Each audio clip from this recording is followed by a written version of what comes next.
Salam kerahiman. Salam kerahiman. Hari ini kita ketemu lagi dalam acara ADKI, Aku dan Devosi Kerahiman Ilahi. Dan kali ini saya ingin ngobrol dengan seorang bapak bernama Pak Wawan. Dia umat paroki Curug. Untuk selanjutnya, saya undang Pak Wawan untuk join dalam Zoom ini. Halo Pak Wawan. Ya, halo. Salam kerahiman. Kasih, Bu. Salam kerahiman. Sudah diundang ke ruang Bu Esther, ke pojok Devosan Kerahiman Ilahi. Iya. Apa kabar Pak Wawan? Luar biasa baik, Bu. Luar biasa baik. Nah, mungkin sebelum kita ngobrol-ngobrol, mungkin Pak Wawan memperkenalkan diri dulu lebih lanjut supaya teman-teman yang dengar juga bisa lebih kenal siapa Pak Wawan. Iya, Bu, saya juga tegang nih kalau ngomong berdua begini nih. Saya Wawan. Saya saat ini ada di Paroki Curug, Gereja Santa Helena, Tangerang, dan saat ini aktivitas di gereja. Waduh, ya kan? Ya ada orang yang bilang L4 katanya. Lu lagi gitu kan. Nah, jadi makanya saya seringkali takut kalau nama saya ada di sini, ada di situ gitu kan, nanti ketemunya nanti L4 lagi katanya. Lu lagi. Aduh, begitu. Jadi apalagi sekarang dalam masa pandemi, masa online, jadi Pak Wawan makin terkenal ya, ada di mana-mana sekarang. Itu dia. Jadi itu yang sebelumnya sama sekali tidak bisa dibayangkan, bahwa dengan masa istilahnya kalau di DPR masa reses, justru saya merasa lebih sibuk gitu kan, karena ini, karena itu, karena ini, karena itu. Ya tapi kembali lagi itu semua karena rahmat Tuhan, ya kan, rahmat Yesus yang Maha Rahim. Begitu, Bu Esther. Ya, kita syukuri semua hal ya Pak Wawan ya. Amin, betul ya. Nah, mungkin Pak Wawan bisa cerita kapan Pak Wawan pertama tahu tentang devosi kepada Kerahiman Ilahi ini? Sebelumnya saya menetap di Bandung, ya kan. Nah, di suatu hari kedengeran logat Bandungnya masih ada Pak Wawan. Oh gitu ya. Suatu hari saya jalan ke toko buku, saya cari pojok Katolik tuh, ya kan, sedikit memang, terus saya sambil jongkok ke pojok-pojok gitu kan. Akhirnya saya menemukan buku ini, jelas ya. Nih. Ya, kelihatan. Buku Doa Keramat. Ini itu Pak Wawan dapat buku itu di toko buku. Di toko buku ya, toko buku. Saya beli 3.000 nggak tahu 2.000, pokoknya 1, 2, 3.000 lah gitu kira-kira. Tahun 2000, mungkin tahun 2009 apa 2008 gitu, sekitar itulah kira-kira ya. Kemudian saya baca, saya buka isinya. Nah, salah satu isinya itu adalah ini nih, ada yang namanya doa koronka. Saya buka buku ini, baca lembar per lembar gitu kan, lihat judulnya, kemudian ketemulah doa koronka. Ya, doa koronka. Saya lihat. Tahu itu devosi kerahiman atau tidak tahu? Sama sekali tidak tahu gitu. Saya ke gereja hanya bisa pagi, udah pulang, minggu, aktivitas biasa lah. Ya, di lingkungan ya aktif ya, ayo ikut kur ya biasa aja, tidak ada yang spesial apa segala macam. Terus saya baca. Tapi waktu baca doa koronka, kata-katanya membuat Pak Wawan tergugah atau bertanya-tanya atau apa kata-katanya? Tunggu dulu. Awalnya begini, saya lihat tulisan pertama pada pukul 3 petang. Pukul 3. Ya. Rumah saya di seberang, tidak persis seberang-seberangan, di area situ ada masjid, ya kan? Jam 3, Allahu Akbar. Waduh, jam 3 pasti saya bilang. Ya, mereka berdoa, ya kan, sholat, saya juga ikutan sholat tuh. Awalnya itu. Ya sudah, lihat bapak kami begini-begini, kemudian pakai rosario, udahlah, rosario punya, ya sudah. Nah, satu yang menarik buat saya sebetulnya adalah kata-kata tunjukkanlah belas kasih-Mu kepada kami dan seluruh dunia. Itu yang membuat saya, karena pada saat itu saya sedang ada di situasi yang palut atau situasi yang ya tidak pas lah menurut saya gitu ya. Jadi boleh dibilang itu di awal-awal masa pertobatan, kalau ngomong bahasa kerennya gitu kan ya. Wah, tunjukkanlah belas kasih-Mu kepada kami dan seluruh dunia. Ya sudah, saya berdoa itu jam 3, saya tidak tahu Santa Faustina, saya tidak tahu apa itu kerahiman ilahi, tidak tahu. Jadi jam 3 ya saya doa saja. Gitu. Nah, kemudian saya pindah ke Tangerang gitu kan. Ada pekerjaan di sini, awalnya ke sini gitu. Ketemulah para ibu-ibu, emak-emak tuh di gereja. Iya, doa koron Kak, ini apa kan prodiakon, Kak, ada ini, ada itu katanya. Hari Rabu jam 10. Aduh, jam 10 mah nggak bisa, saya bilang. Banyak ini, banyak itu. Ini bagus, ini. Saya tidak bilang kepada mereka bahwa saya juga berdoa koron, Kak, tidak. Ya sudah, mengalir begitu saja. Nanti ajakin prodiakon yang lain ada, karena gini-gini. Nggak bisa, saya bilang. Sampai suatu hari itu KKI bikin novena. Nah, salah satunya adalah Herena ditugasin tuh di Alam Sutra tuh waktu itu. Ditugasin ke Alam Sutra, ya kan? Akhirnya ya sudahlah, saya ikutlah, gitulah. Gimana mereka ibadat di sana tuh gimana? Ya saya ikut ke Alam Sutra. Sama satu prodiakon senior. Dijemput, nggak dijemput tuh saya, Bu. Aduh. Akhirnya yang muncul itu yang sekarang jadi ketua kategorial kerahiman ilahi di Helena tuh, Ibu Pensi namanya. Waduh. Datang ngoceh, ini harusnya begini, yang jemput harusnya itu malah pergi, katanya. Ya sudah, sepanjang jalan kita mendengarkan ocehan sampai Alam Sutra, sampai macet-macet ke sana. Untung acara masih belum mulai, itu nyaris mau mulai kan, nggak tahu tugasnya apa gitu kan. Ya sudah, bubar, novena selesai, ya sudah pulang, nggak ada apa-apa gitu. Jadi saya nggak ngapa-ngapain, ya sudah, mereka gitu kan, saya gitu kan. Nah, terus nggak lama kemudian, ada selang berapa tahun itu ada pergantian pastor. Nah, di situ tuh ada gantian, pengurus gereja maksudnya kan ya. Jadi pastor paroki ganti gitu kan. Terus ada ibadat katanya gini di gereja, kata sama saya. Ya udah, saya ngintip dulu.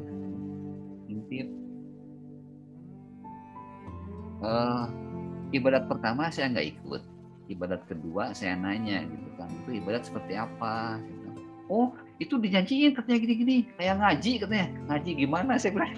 Dijanjiin kayak ngaji.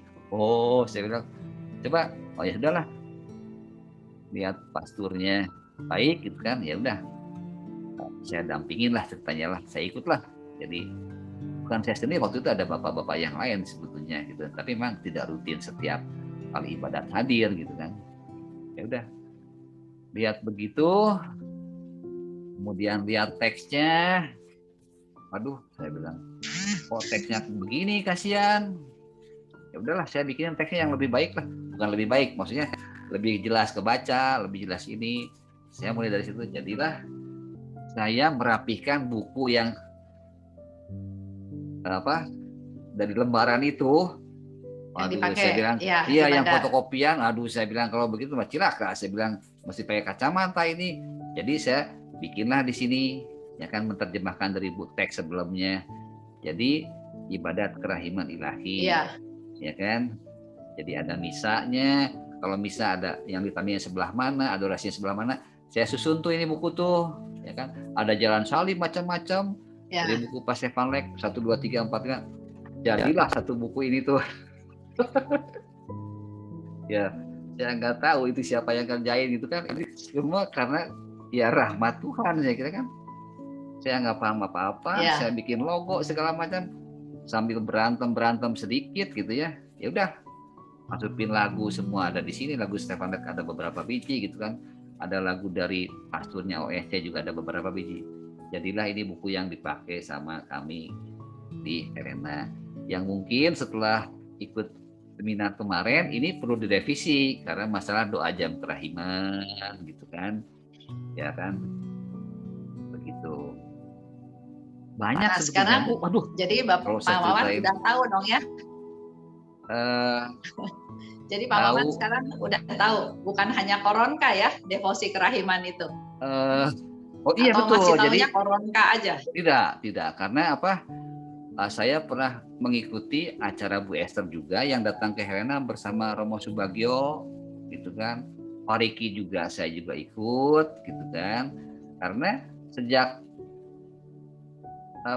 itu ya saya sepertinya ya setiap hari Jumat kami ibadat itu ya rasanya saya ada di situ terus. Saya bilang daripada Koronka di rumah sendiri, ya udahlah Koronka bareng-bareng, gitu kan.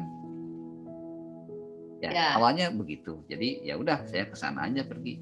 Meskipun mayoritas emak-emak, bapak-bapak paling 1-2, ya kan. Salah-salah saya sama pasturnya berdua gitu kan yang jadi bapak-bapak. Yang lain ya sudahlah. Supaya pastur nggak jadi calon tunggal, ya saya ada pesaingnya lah gitulah ceritanya. Jadi ada 2 bapak gitu kan. Gitu sederhana seperti itu gitu kan. Itu biasa. Jadi perkembangannya tuh mengalir ya dari mulai tahun 2008. Oh iya, mulai mengalir, awal betul. pertobatan. Terus tanpa Pak Wawan rencanakan pindah ke Tangerang, masuk ke dalam kegiatan paroki dan terus terlibat ya, betul. Terus masuk ke dalam kegiatan-kegiatan yang ada. Betul, iya, begitu. Jadi memang ya itu. Ya sampai sekarang gitu kan, tambah lagi ini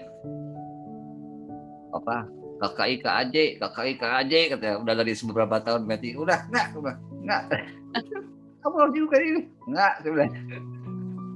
Aduh.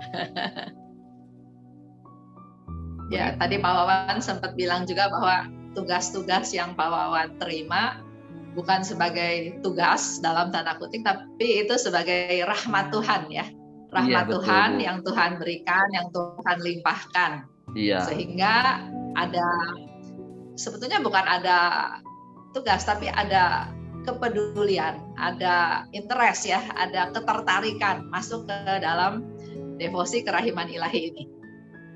Selain tadi kata-kata dalam doa Koronka itu. Jadi saya memang setelah ikut seminar. Ya seminar itu pun dia kan ikut bukan gara-gara karena saya ada di situ, disangkut pautkan, jadi terlibat gitu kan, jadi dilibatkan kalau kasus jadi itu iya dibawa-bawa terus gitu kan. Seperti sekarang saya pegang dari awal biduk keuskupan itu kan dari awal, sekarang ada bela rasa ya terus jadinya tersangkut paut gitu. Jadi kalau kasus itu nggak pernah kelar ya itu aja, kalau sidang itu terbawa-bawa terus biar gitu. Jadi ya sudahlah gitu kan. Tapi semuanya sukacita ya Pak Wawan ya, bukan terpaksa, bukan kejeblos. Tidak kejeblos gitu ya. Jadi termasuk saya jadi prodiakon juga bukan kejeblos, bukan gitu, sama sekali bukan gitu. Saya dalam hati pernah Tuhan saya mau jadi seperti itu kan. Terus suatu waktu itu saya bilang pas komuni ada prodiakon yang sangat-sangat paling senior di kita, itu mungkin kalau sekarang itu 88 tahun kira-kira usianya. Kamu nggak kasihan tuh lihat bapak-bapak itu udah aki-aki gitunya. Begitu. Ya jadi ya sudah, sama lingkungan di ini di itu ya sudah, saya akhirnya ya tidak merasa terjeblos sama sekali, enggak gitu ya. Jadi ya mengalir saja. Sukacita gitu, ya. Iya, mengalir aja. Gitu. Dan setelah ikut seminar, terus Kalau dari tahun 2008 sampai sekarang 2020, 2021 kan kira-kira sudah 12-13 tahunan ya. Iya. Apa yang kira-kira Pak Wawan ingin ceritakan ke teman-teman yang dengar tentang apa yang Pak Wawan dapat dalam devosi kerahiman ilahi ini? Seperti apa? Ketenangan, kebahagiaan, atau apa kira-kira yang mau diceritakan, di-sharingkan? Sama seperti misalnya contoh gini, saya juga mulai berdevosi tahun 2000. Kalau ke sini ya kira-kira sudah 20-21 tahun gitu ya. Nah, dalam perkembangan hari-hari itu, teman-teman saya suka banyak yang tanya juga, Bu Esther kayaknya nggak ada capeknya ya ikut devosi kerahiman, atau kok masih aktif terus gitu. Kan masalah sih ada ya, omongan orang, tadinya dukung, nggak dukung, janjinya mau dukung, terus nggak dukung. Tapi satu hal yang saya cerita sama Haryanto ya, sama suami saya, bahwa saya aneh, kalau dalam kegiatan-kegiatan yang lain suka ada kadang-kadang rasa, aduh tahu kayak gini, saya nggak ikutan gitu ya. Tapi anehnya dalam devosi kerahiman ini, sampai sekarang nggak ada penyesalan sama sekali. Malah yang ada tuh ya sukacita, disuruh belajar lebih bersabar, lebih bisa terima orang, dan itu yang mendatangkan hal yang sukacita buat saya. Nah, kalau Pak Wawan gimana ceritanya Ya, kira-kira? salah satunya adalah alarm kemarahan, Bu. Ya kan? Dulu suka marah. Kalau sebelumnya marah itu nggak pernah stop gitu ya. Jadi istilahnya jadi lebih eling gitulah. Aduh, ada yang menyadarkan, alarm jalan, gitu. Ya kan? Dan jadi sebetulnya kembali ke dasar sekali kalau menurut saya, gitu kan. Kerahiman ini justru itu adalah dasar dasar iman sebetulnya gitu ya kan. Jadi Allah yang Maha Rahim. Jadi saya merasakan ya kalau ketenangan jelas gitu kan, itu kan juga doa yang meditatif gitu ya, yang diulang-ulang. Kemudian Tuhan belas kasihanilah kami dan seluruh dunia. Itu kita senantiasa mohon belas kasihan Tuhan ya kan. Bukan buat saya saja, tapi dan seluruh dunia gitu kan. Jadi itu yang buat saya tanpa menyebutkan si A, si B, si C, ya saya sudah mendoakan seluruh dunia gitu. Iya. Gitu. Ya, dan itu saya kira saya belum mendapatkan di doa-doa doa-doa yang lainnya gitu maksudnya. Ya doa-doa doa-doa baku atau doa-doa apalah istilahnya kan, orang Katolik terkenal sekali kalau ada doa yang sudah baku, doa hafalan gitu ya, cepat sekali. Begitu disuruh doa spontan, waduh, udah diam semua. Nah, kalau istri atau anak-anak gimana responnya terhadap Pak Wawan yang dulu sama Pak Wawan yang sekarang? Ya kebetulan sama istri aja dan anak ya, maksudnya sama saja itu. Jadi kita memang seperti teman gitu ya. Jadi ya sudah, istri saya nggak pernah protes, ya tidak cemburu gitu kan. Jadi kan emak-emak yang kebanyakan, ya kan, sama emak-emak kebanyakan gaulnya kan, yang telepon tuh emak-emak, emak-emak, kan? Ya, saya orangnya begitu. Jadi dia ya biasa aja, happy aja. Jadi dia sekarang sibuk, ya paham lah apa yang saya lakukan gitu kan. Yang dilakukan. Iya, itu paham. Malah teman-teman saya, ntar bini lu suruh katanya bawa bantal ke gereja katanya. Ada yang bilang, lu udah dihibahin ke gereja katanya. Sama Pak, dulu juga Pak Haryanto sempat bilang, gereja terus, kenapa nggak tidur aja di gereja, katanya gitu. Betul. Tapi itu dulu waktu saya jauh lebih aktif. Nah, sambil berjalan, sekarang aktifnya bareng. Jadi ya kemana-mana berdua. Jadi udah nggak ada kesel, udah nggak ada lagi hal-hal yang membuat kita jadi ada gesekan atau ribut-ribut gitu. Iya. Ya awalnya juga Memang saya dalam begitu. pelayanan ada. Ya dalam pelayanan Ya, ada apa tadi Bu? Maaf. ada suka duka lah ya. Oh iya, Ada suka dukanya lah. selalu ada ya kan. Awalnya juga istri saya, anak-anak, kalau kur lingkungan ikut semua, ya kan. Ikut Ya, latihan kur gitu kan. Sampai lama-lama ya udah kita nggak bisa dua-duanya aktif, kita yang belum bisa, ya lu aja, ya kan. Anak saya juga gitu, bantuin dong ini dong. Kan papa udah di gereja, ya udah satu aja gitu. Jadi paket hemat gitu, jangan sampai nanti jadi kacau balau, jadi kacau beliau. Jadi makanya ya sudah, jadi happy aja. Ya udah satu ke gereja, ya sudah gitu kan. Anak saya yang kecil jadi organis, ya udah dia sekarang pandemi nggak mau bisa, ya udah saya juga nggak bisa maksa gitu kan, nggak mau tugas nggak apa, takut sama segala macam. Dia mengalir aja lah gitu lah.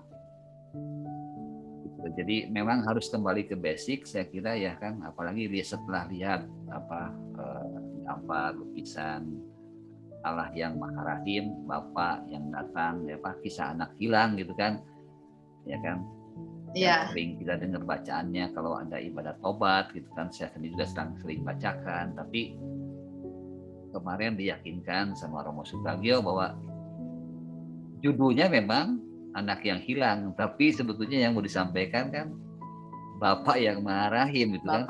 Bapak itu yang penuh belas kasihan, apalagi Bapak kita di surga gitu kan. Nah itu jadi dan kita bisa mulai meneladan juga peran si Bapak ini ya. Jadi kita jangan jadi anak yang protes, yang komplain apakah anak sulung atau anak bungsu, tapi sebagai orang yang berdevosi kepada kerahiman ya kita harus belajar juga supaya bisa ikutin sifat si Bapak ini yang selalu mengampuni. Iya, kebetulan saya pernah jadi orang yang si anak sulung, Bu. Nah, saya pernah jadi si anak sulung gitu kan. Oh gitu. Iya, jadi Jadi saya paham betul gambar itu gitu kan, Bapak seperti ini. Ya gitu kan, padahalnya istilahnya lu kan sama gua, lu mau apa aja bisa, mau ambil juga. Tapi kenapa nggak ngomong, nggak ini gitu kan? Ya istilahnya lalu salah sendiri gitulah. Tapi kan itu melalui proses baru bisa, oh iya benar sadar. Kalau nggak kan kekuatan pikiran kita, saya masih lihat ke itu, nggak lihat kamera. Jadi bisa jadi ya kemampuan manusia terbatas lah, itulah ya. Iya masing-masing beda. Gitu. Jadi memang kita tetap perlu mengandalkan Tuhan lah ya untuk dalam segala hal. Betul, jelas gitulah. Apalagi dengan tugas-tugas saya, kalau misalnya antar komuni ke gereja ke rumah sakit gitu kan, aduh itu saya bilang jangan ketularan gitu. Bukan jangan ketularan, bukan itu Bu. Orang lagi telepon, lagi ini, sebentar ya. Aduh Tuhan, saya bawa kue atau bawa apa gitu kan. Iya kan, jadi orang tidak menyambut dengan oh ada yang bahagia, aduh nggak nyangka saya bisa dapat komuni, ada. Itu kan saya juga dengernya, aduh saya bilang ikut bahagia ya. Bahagia gitu kan. Tapi kalau datang ke sana dia telepon, bentar ya, aja telepon nggak kelar gitu kan. Ya saya pelan-pelan keluar ke pinggir, aduh Tuhan, ini gimana sebenarnya? Ini kalau saya secara manusia, ya udah tinggal aja lah ya. Kan bukan mau nganter kue, saya juga kan. Ini sambil nunggu di pinggir, aduh ini gimana? Ya itulah. Jadi kalau nggak belajar sama Yesus yang Maha Rahim itu susah. Iya betul. Iya kan? Memang dengan kita bisa mengandalkan Yesus yang Maha Rahim, maka melihatnya bukan dari sisi kok orang ini telepon terus atau acuh tak acuh, tapi kita justru merasa kasihan ya, merasa kasihan karena dia nggak tahu mana yang harus diprioritaskan. Betul, gitu, ya kan. Malah kadang-kadang ada dokternya juga gitu kan, Bapak mau ini ya, dia cuek aja, dan itu dokternya dokter Katolik juga gitu kan. Aduh, saya bilang kalau dokter yang lain sih ya terserah gitu kan. Ini masalahnya, waduh, ini gimana ini dokter satu ini? Saya lagi bawa dokter segala dokter, dia Padahal nggak Pak tahu. Wawan datang bawa hosti ya Pak ya. Iya, saya bawa dokter dari segala dokter gitu kan. Tuh dokter nggak paham gitu kan. Iya. Aduh, saya bilang gimana ngasih taunya ini. Aduh. Tapi ya emang Nah itulah. itulah makanya kita harus makin rajin untuk mewarta supaya orang-orang Katolik juga yang tadinya acuh tak acuh harus tahu, karena mereka kan harusnya tahu Pak Wawan datang prodiakon bawa hosti mau kasih komuni, bawa dokter segala dokter ya, tapi mereka Iya, anggapnya siapa gitu ya, lu iya tunggu aja di betul. pinggir gitu ya. Iya betul. Jadi apa? Ya itulah maksudnya eh, di awal-awal memang, waduh, kok begini gitu ya. Itu ya sudah. Jadi gimana lah. Jadi Tapi itu sebetulnya latihan juga Pak Wawan. Tuhan izinkan hal itu terjadi untuk Pak Wawan dilatih untuk supaya punya kesabaran yang lebih dan lebih dan lebih lagi. amin. Karena kelihatannya dulu muda, muda sih dulu kayaknya nggak sabaran ya Pak. Justru saya teman-teman bilang dibilang saya sabar. Belum mah kalau jenggot belum kebakaran nggak akan ngomong, hanya diam aja. Sabar. Jadi justru ya kesabaran itu kan ada banyak macam sebetulnya ya. Jadi mungkin saya ada tidak sabar sebelah sini, saya sabar sebelah sini ya kan. Saya juga banyak belajar dari istri saya. Dia yang tadinya begini-begini jadi sabar sebelah sini. Oh, ya udah saya belajar dari dia sebelah sininya gitu kan ini. Ya jadi harus lebih lebih membuka hati, buka pikiran gitu ya. Jadi saya kira kalau semuanya disyukuri tapi mengalami pertumbuhan ya di dalam hidup sehari-hari dengan segala macam permasalahan, tantangan itu merasakan adanya perubahan, adanya pertumbuhan, dan makin merasa Tuhan tuh sebetulnya dekat gitu. Oh iya betul, ya betul gitu Saya pernah satu waktu itu di Bandung, saya dapat tugas lektor misa pagi hari Minggu pagi ya kan jam 6:30. Terus hari Senin itu saya nggak enak badan, masuk angin gitu kan. Masuk angin, ada orang sedikit, ya udah saya nggak doa hari ini mah, masa gini aja ngadu sama Tuhan gitu kan, malu atuh gitu kan. Ya udah saya nggak doa. Besoknya obat makan tapi bukan lebih baik tapi lebih sakit. Tambah sakit. Biasa ini mah gitu kan. Rabu begitu lagi, Kamis aduh saya bilang Tuhan ampun, saya bilang ingat sama saya, lu punya Tuhan, lu bisa ngadu sama Tuhan. Ya udah Tuhan ampun, saya bilang saya jadi maksudnya bukan sedikit-sedikit mau ngadu gitu ya kan, itu bisa atasi sendiri. Tapi ternyata kita itu adalah nggak bisa apa-apa sebetulnya. Dengan sakit begitu panas aja kita nggak bisa apa-apa gitu kan. Bukan kita yang menyembuhkan di sini. Obat ya betul kita minum ya kan, makan kita minum, tapi di balik itu ada kuasa yang jauh, yang sangat-sangat besar yang menyembuhkan itu semua gitu. Ya akhirnya saya berdoa di hari Kamis, Tuhan saya mau tugas baca hari Minggu pagi, saya bilang lagi gitu kan.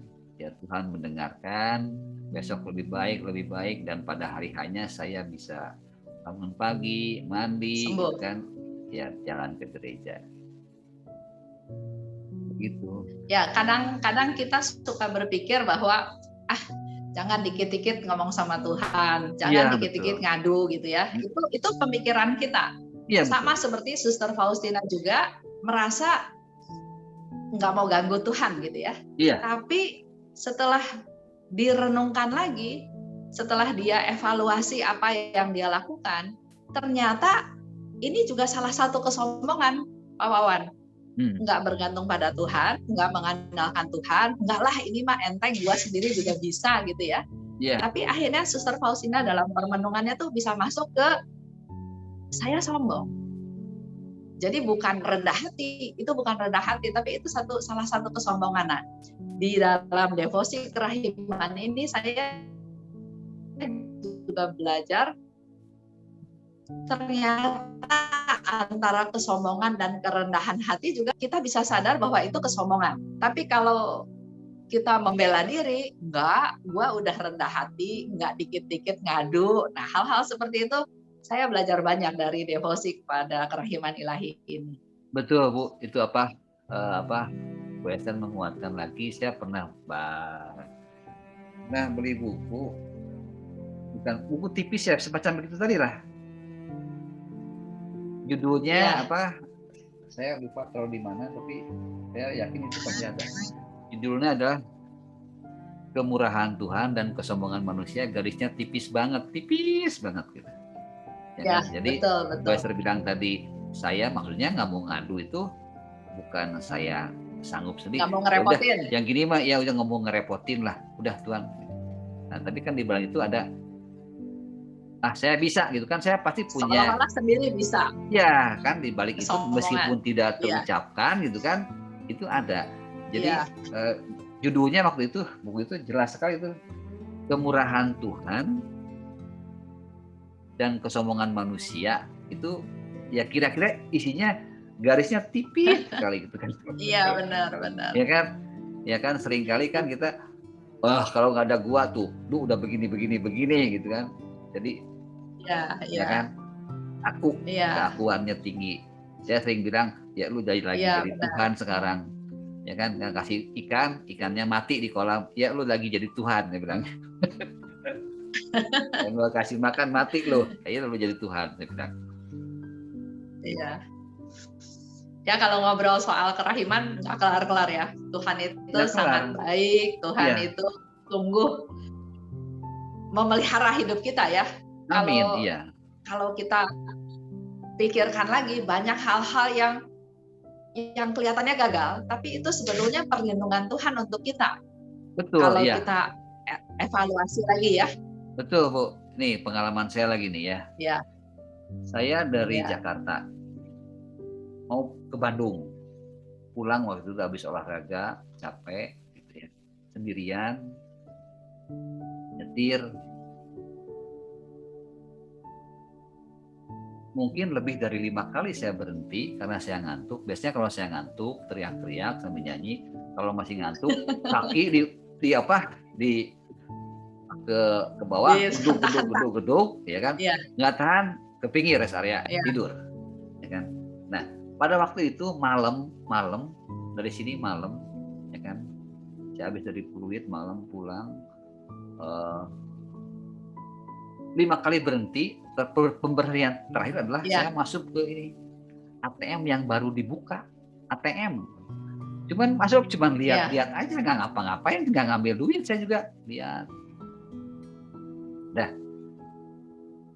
Udah maju lagi tuh 5 kali berhenti tuh. Sebelum keluar Padalarang udah mau habis tol, kira-kira tinggal 5 km atau berapa. Saya lagi kenceng tuh. Di depan ada tabrakan ternyata. Ya kan? Saya lagi kencang, saya ngerem pelan, saya berhenti udah jauh. Tapi di belakang saya itu mobil ada yang ngikutin saya kencang, dia nggak bisa kendalikan. Nggak siap ngerem. Iya.